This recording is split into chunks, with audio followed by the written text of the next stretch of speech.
रहता है। कम से कम तुझे और तेरी बहू को भी थोड़ी अकल आ जाए और तुम दोनों भी अपने रहन सहन में थोड़ा सुधार ले आना। नहीं माँ, मेरा रहन सहन जैसा भी है मुझे बहुत पसंद है।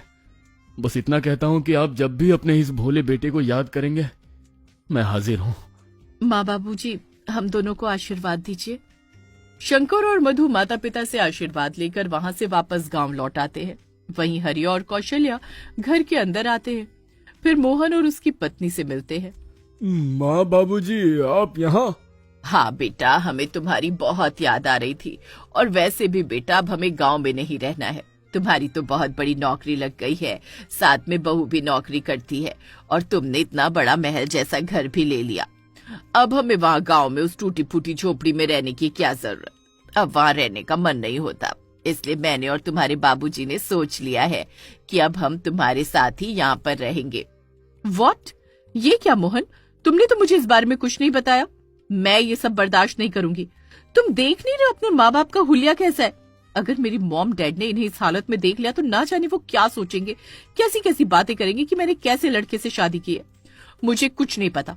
तुम अभी के अभी अपने माँ बाप को यहाँ से गाँव वापस भेज दो। अरे बेटा मोहन, ये बहू कैसी बातें कर रही है। माँ बाबूजी, ये बिल्कुल सही कह रही है।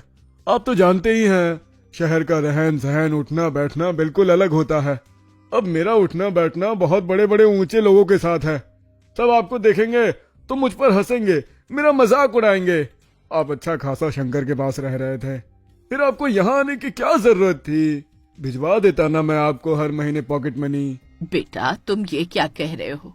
हमने तुम्हें पढ़ाने लिखाने में कोई कमी नहीं छोड़ी। अपनी जिंदगी भर की जमा पूंजी सारी कमाई लगाकर तुम्हें शहर पढ़ने के लिए भेजा, ताकि तुम बड़े आदमी बन सको और फिर बुढ़ापे में हमारा सहारा बनो। तुम्हारे लिए हमने शंकर को स्कूल का मुंह तक नहीं दिखाया। उसे हमने अनपढ़ गंवार रखा, सब कुछ तुम पर लुटाया, क्योंकि हम अपनी हैसियत के मुताबिक सिर्फ एक को ही पढ़ा सकते थे। और हमने शंकर को छोड़कर तुम्हें पढ़ाया और तुम आज हमारे साथ ऐसा बर्ताव कर रहे हो। अरे माँ, अगर आप लोगों ने मुझे पढ़ा लिया तो कौन सा एहसान कर दिया मेरे ऊपर आपने? हाँ, आपने भी वही किया जो हर एक माँ बाप अपने बच्चे के लिए करते हैं। मैं आपको थोड़े पैसे दे रहा हूँ, वापस गांव लौट जाइए और वापस जाकर शंकर के पास रहिए। आप यहाँ रहने के काबिल नहीं है। तुम्हारे इतने बड़े महल जैसे घर में हमारे लिए जगह नहीं है। शाबाश बेटा, शाबाश।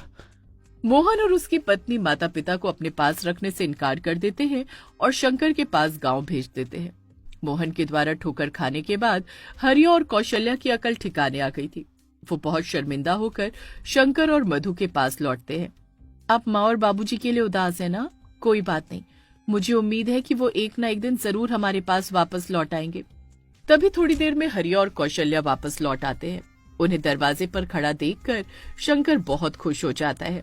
माँ बाबूजी, आप बेटा, हमें माफ कर दे, हम तुम्हारे पास लौट आए हैं। मोहन और उसकी बहू ने हमें अपने पास रखने से इनकार कर दिया, क्योंकि उसका उठना बैठना और रहन सहन अब बड़े बड़े लोगों के साथ है। वो हमें अपने साथ रखने से शर्मिंदा हो रहा था। बेटा, ये हमें हमारे किए की सजा मिली है। हमने तेरी और बहू की कभी कदर नहीं की। उस मोहन के पीछे हमने तुम्हें अनपढ़ रखा, तुम्हें गांव वाला बनाया, बैल जोतने के लिए रखा। तुमने फिर भी कभी हमसे शिकायत नहीं की। तुमने और बहू ने हमारी हमेशा सेवा की और हमने कभी तुम्हारी कदर नहीं की। हमें माफ कर दो बेटा, हमें माफ कर दो। बाबूजी, मैंने आपसे पहले भी कहा था कि मेरे घर के दरवाजे आप दोनों के लिए हमेशा खुले हैं। अगर आप मेरे पास वापस लौट कर आते हो तो ये मेरा सौभाग्य है कि मैं आपकी सेवा कर पाऊंगा। भैया ने आपको रखने से इनकार किया तो क्या हुआ? मेरे पास रहिए, मैं और मधु आपकी हमेशा सेवा करेंगे। हाँ माँ बाबूजी, आप हमारे पास रहिए, मैं आपका बहुत अच्छे से ख्याल रखूंगी। जीते रहो मेरे बच्चों, जीते रहो। इस तरह से मोहन और उसकी पत्नी से ठोकर खाकर हरिया और कौशल्या की शहर जाकर उनके पास रहने की लालसा खत्म हो जाती है। वहीं शंकर और उसकी पत्नी मधु हरिया और कौशल्या की बहुत अच्छे से सेवा करते हैं।